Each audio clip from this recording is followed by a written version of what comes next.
السلام عليكم أيها الأصدقاء. قبل بداية الفيديو قم بدعم القناة بالاشتراك والإعجاب فيها. أهلا بكم.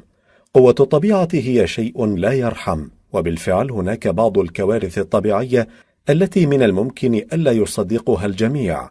في هذا الفيديو سنعرض عليكم مجموعة من الكوارث الطبيعية التي لا تصدق. بومبيا هي مدينة مزدهرة وجميلة، لكنها دمرت في 79 دقيقة عندما فاض أحد البراكين في المدينة، وحينها دمرت المدينة بأكملها وأصبح الوضع غير مستقر بتاتا فيها.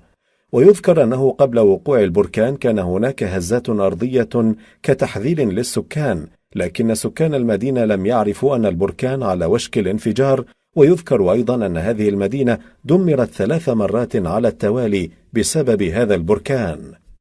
تسونامي في المحيط الهندي في عام 2004، حيث ضرب زلزال بلغت قوته 9 درجات وصل إلى ساحل المقاطعة الإندونيسية، وقتل نتيجة هذا التسونامي حوالي 266 ألف شخص من 13 دولة.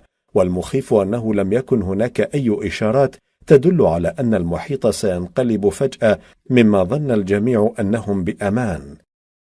في عام 1886 قام أحد البراكين بالانفجار في قرية صغيرة في نيوزيلندا، ما سبب الدمار والموت لمعظم السكان. يذكر أن سبب انفجار هذا البركان هو درجة الحرارة العالية، وعلاوة على ذلك قال بعض المواطنين أن أدلة كانت قد حدثت قبل وقوع البركان.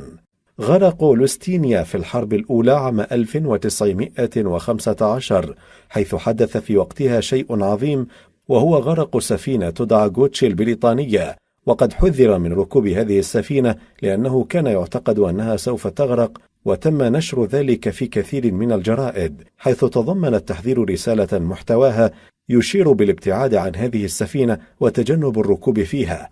لكن قائد لوستيانا تجاهل هذه التحذيرات وقام بالإبحار في السفينة إلى أن وصل إلى منطقة الخطر، وحينها قام الألمانيون بتوجيه صاروخ من أسفل الماء إلى السفينة، وانفجرت حينها وقتل جميع من كان على متنها. انفجار مكوك الفضاء في يناير عام 1986، حيث كان المكوك قد انفجر ويسمى تشالنجر، وحضره حينها الكثير من الناس نتيجة لانفجار المكوك، والسبب الرئيسي يعود نتيجة الإهمال من المديرين في ناسا. وكان روجر بيرجيولي قد حذر من إطلاق هذا المكوك لأن أجهزة النظام الخاصة به غير مستعدة للانطلاق. ويذكر أنه قد توفي 7 من رواد الفضاء أثناء هذا الحادث. إذا أحببت هذا الفيديو اشترك معنا الآن في القناة وقم بالضغط على زر الإعجاب حتى تعم الفائدة للجميع.